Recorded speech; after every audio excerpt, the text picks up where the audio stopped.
ना तो वो बहुत शानदार बल्लेबाज था, ना ही बहुत धारदार गेंदबाज, लेकिन वो आज भी दुनिया के महान ऑलराउंडर में गिना जाता है। ये वो खिलाड़ी है जो मैदान से ज्यादा मैदान के बाहर की हरकतों की वजह से जाना जाता है। इसकी हाइट गजब की थी, लेकिन फिटनेस में फ्लॉप था। अपने पूरे करियर में ये खिलाड़ी टीम से अंदर बाहर होता रहा। जब ये मैदान पर उतरता था तो इसे बस एक ही चीज दिखती थी, जीत जीत और बस जीत।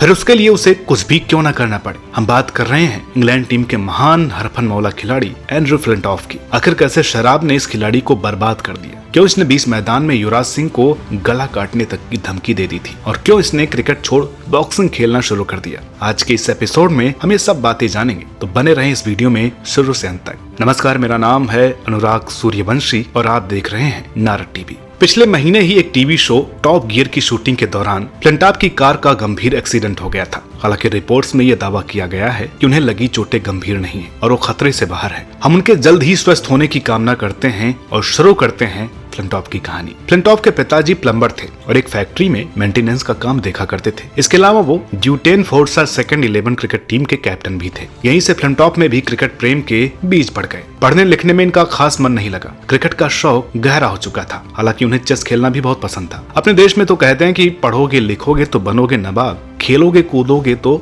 होगे खराब। इस हिसाब से तो फ्लिंटॉफ ने खराब होने की ठान ली थी। जब वो 16 साल के थे तभी पढ़ाई लिखाई छोड़ बैठे। फिर उन्होंने अपना पूरा ध्यान लगाया सिर्फ और सिर्फ क्रिकेट में। इन्होंने लंकाशायर स्कूल के लिए अंडर 11 और अंडर 15 भी खेला। फ्लिंटॉफ खेलने में शुरू से ही अच्छे थे। 2.5 साल तक अपने देश के लिए अंडर 19 टीम में भी खेले। फ्लिंटॉफ ने अपना पहला टेस्ट मैच 1998 में साउथ अफ्रीका के खिलाफ खेला। हालांकि वो अपने खेल से बहुत ज्यादा प्रभावित नहीं कर सके। वो किसी मैच में चल जाते तो फिर उनकी फॉर्म लंबे समय के लिए खो जाती। साल 2000 में नेट वेस्ट ट्रॉफी में सरे के खिलाफ 135 रनों की शानदार पारी ने खेल प्रेमियों का दिल जीत लिया। डेविड गावर ने इसे क्रिकेट की सबसे अच्छी इनिंग्स में से एक बताया है। लेकिन उसी साल इंग्लैंड टीम मैनेजमेंट ने यह स्पष्ट कर दिया कि वो फ्लिंटॉफ की फिटनेस और वेट दोनों से ही खुश नहीं है। असल में फ्लिंटॉफ लंबे चौड़े कदकाठी के खिलाड़ी थे। उनकी हाइट 6 फीट 4 इंच, जबकि वजन लगभग 100 किलो था। एक फास्ट बॉलर के लिहाज से उनकी हाइट जबरदस्त थी, लेकिन उनका वजन बहुत बड़ी समस्या थी। वे एक स्लिप फील्डर भी थे, जहां जबरदस्त चुस्ती फुर्ती चाहिए। हालांकि मैनेजमेंट की नाराजगी का फ्लिंटॉफ की सेहत पर कोई फर्क नहीं पड़ा। इसके अलावा उन्होंने अपने खेल से अपने आलोचकों का मुंहतोड़ जवाब दिया। जिम्बाब्वे के खिलाफ वनडे मैच में इन्होंने 42 रन की ताबड़तोड़ पारी खेली और मैन ऑफ द मैच बने। मैन ऑफ द मैच का अवार्ड लेते समय उन्होंने कहा भी कि एक मोटे लड़के के लिए ये परफॉर्मेंस खराब नहीं थी। लेकिन फ्लिंटॉफ अपनी फॉर्म बरकरार नहीं रख सके और 2001 में टीम से बाहर कर दिए गए। इस दौरान उन्होंने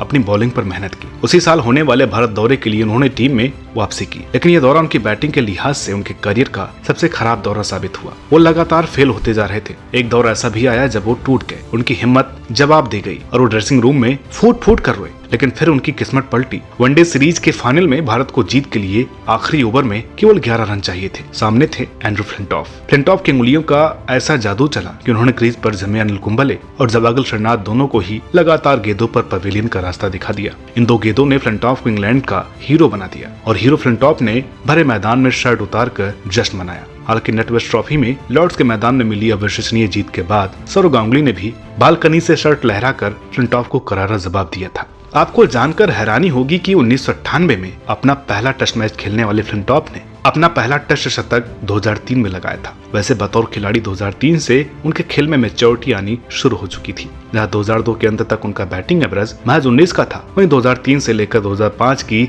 एशेज सीरीज तक यह आंकड़ा बढ़कर 43 हो चुका था। 2004 के वेस्टइंडीज दौरे में फ्लिंटॉफ ने एक सेंचुरी तो मारी ही, साथ ही एक मैच में 5 विकेट भी चटकाए। इस साल उन्हें Wisden cricketer of the year के खिताब से भी नवाजा गया। ये वही फ्लिंटॉफ थे जिनका नाम 2002 में टॉप 40 में शामिल नहीं था। फ्लिंटॉफ की फॉर्म का अंदाजा इसी से लगाइए कि 2004 में अपनी इंजरी के चलते वो बॉलिंग नहीं कर पा रहे थे, लेकिन फिर भी न्यूजीलैंड और वेस्टइंडीज के खिलाफ होने वाली नेट वेस्ट वनडे सीरीज के लिए उनका चयन स्पेशलिस्ट बैटर के तौर पर हुआ। उन्होंने अपना चयन सही भी साबित किया। इस सीरीज में उन्होंने लगातार 2 सेंचुरी ठोकी। यही नहीं, अपनी एक ही पारी में 7 छक्के भी जड़े। इस साल उनकी शानदार परफॉर्मेंस के लिए आईसीसी का one day player of the year का अवार्ड भी इन्हें हासिल हुआ। ये हर कोई जानता है कि इंग्लैंड और ऑस्ट्रेलिया के बीच एशेज सीरीज नाक की लड़ाई होती है। 2005 एशेज सीरीज से पहले फ्लिंटॉफ ने अपने बाएं टखने की सर्जरी कराई थी। उनके सीरीज में खेलने पर शक के बादल मंडरा रहे थे, लेकिन फ्लिंटॉफ समय से पहले ही फिट हो गए और फिर ऑस्ट्रेलिया पर कहर बनकर टूटे। दूसरे टेस्ट मैच में फ्लिंटॉफ ने 1981 में इयान बॉथम का बनाया 6 छक्कों का रिकॉर्ड तोड़ा।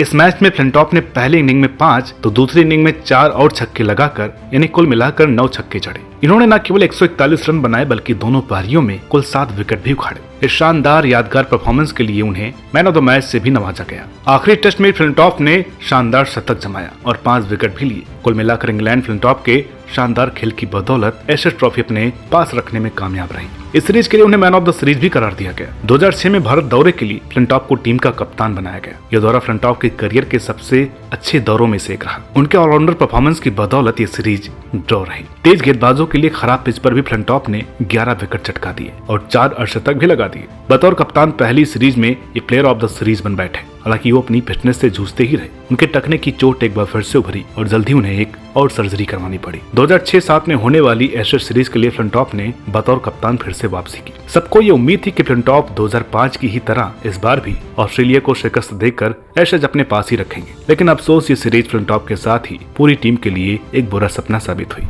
ये सीरीज इंग्लैंड 5-0 से बुरी तरह से हार गया। ये 1921 के बाद इंग्लैंड की ऑस्ट्रेलिया के हाथों सबसे बुरी हार थी। तब भी ऑस्ट्रेलिया ने इंग्लैंड का इसी तरह से सुपड़ा साफ कर दिया था। 2007 वर्ल्ड कप से पहले टीम के नियमित कप्तान माइकल वॉन टीम से जुड़ गए और फ्लिंटॉफ को उप कप्तान बना दिया गया। इंग्लैंड अपना पहला मैच न्यूजीलैंड से हार गया। इसके बाद जो कुछ भी हुआ वो क्रिकेट जगत के लिए काला धब्बा है। असल में फ्लिंटॉफ इस हार को पचा नहीं पाए। मैच के बाद फ्लिंटॉफ ने खुद को नशे में इस कदर डुबो लिया कि उन्हें होश ही नहीं रहा। वो एक के बाद एक बोतलें खाली करते रहे, जबकि उन्हें 24 घंटे बाद ही दूसरा मैच खेलना था। नशा इस कदर चढ़ चुका था कि वो चलते चलते समंदर के बीच गहरे पानी में पहुंच गए। वो भी रात के 1:30 बजे। जनाब एक नाव में चढ़ गए और उसे खोलकर ले जाने लगे, जबकि ना तो उन्हें नाव चलाना आता था ना ही तैरना। ये तो गनीमत रही कि होटल के एक स्टाफ ने उन्हें बचा लिया, लेकिन अपनी इस हरकत का खामियाजा फ्लिंटॉफ को भुगतना पड़ा। दरअसल इससे पहले भी ये ऐसी हरकतें करते रहते थे, लेकिन इस बार टीम मैनेजमेंट इनको बख्शने के मूड में बिल्कुल भी नहीं था। अगले दिन एक प्रेस कॉन्फ्रेंस बुलाई गई जिसमें फ्लिंटॉफ ने अपनी इस हरकत के लिए सार्वजनिक तौर पर माफी मांगी। इसके बाद उन्हें न केवल उपकप्तानी से हटा दिया गया बल्कि एक मैच का बैन भी लगा दिया गया। इस पूरे विवाद को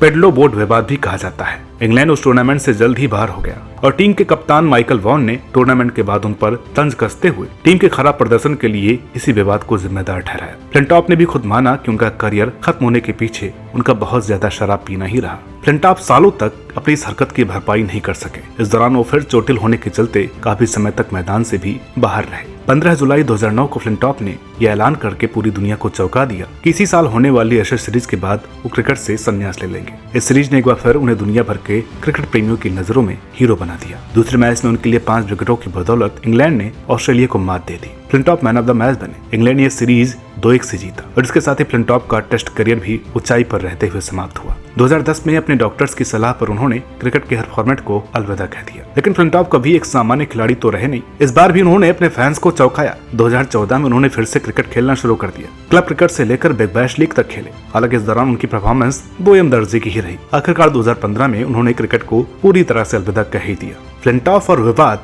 एक दूसरे के पर्यायवाची हैं। 2007 में हुए पहले T20 वर्ल्ड कप के दौरान भारत इंग्लैंड का मैच चल रहा था। पारी का 18वां ओवर फेंकने आए फ्लिंटॉफ की धाकड़ युवराज सिंह से बहस हो गई। बहस भी ऐसी कि फ्लिंटॉफ ने युवराज को बाहर मिलने और गला तक काटने की धमकी दे डाली। बात यहाँ तक जा पहुंची कि कई खिलाड़ियों और खुद अंपायर को बीच बचाव करने आना पड़ा। लेकिन तब तक युवराज सिंह के अंदर की आग भभक चुकी थी। फिर उन्होंने अपना सारा गुस्सा 19वां ओवर फेंकने आए स्टुअर्ट ब्रॉड पर निकाला। युवराज ने इस ओवर की 6 गेंदों पर छक्का मारा। असल में फ्लिंटॉफ को केवल इस बात पर गुस्सा आया था कि युवराज ने उनकी गेंद में 2 चौके जड़ दिए थे। फ्लिंटॉफ ने क्रिकेट छोड़ने के बाद बॉक्सिंग में भी हाथ आजमाया। उन्होंने अपने इकलौते बॉक्सिंग मैच में भी जीत हासिल की। हालांकि इनका शौक एक ही मैच तक रहा। इस खिलाड़ी को लोग फ्रीडी नाम से भी जानते हैं। असल में इनका सरनेम कार्टून कैरेक्टर फ्रीडी फ्लिंटस्टोन से मिलता है, इसलिए लोग इन्हें फ्रीडी बुलाने लगे। एक ऐसा खिलाड़ी जिसमें टैलेंट था, असीम संभावनाएं थी, लेकिन अपनी जिद, अपने शौक, अपनी हरकतों के चलते वो खेलों में वो मुकाम हासिल नहीं कर सका जिसका वास्तव में वो हकदार था। शराब, अवसाद और उसके गुस्से ने न केवल उससे बल्कि क्रिकेट प्रेमियों से भी एक ऐसा खिलाड़ी छीन लिया जिसमें महान खिलाड़ी बनने की सारी संभावनाएं मौजूद थी।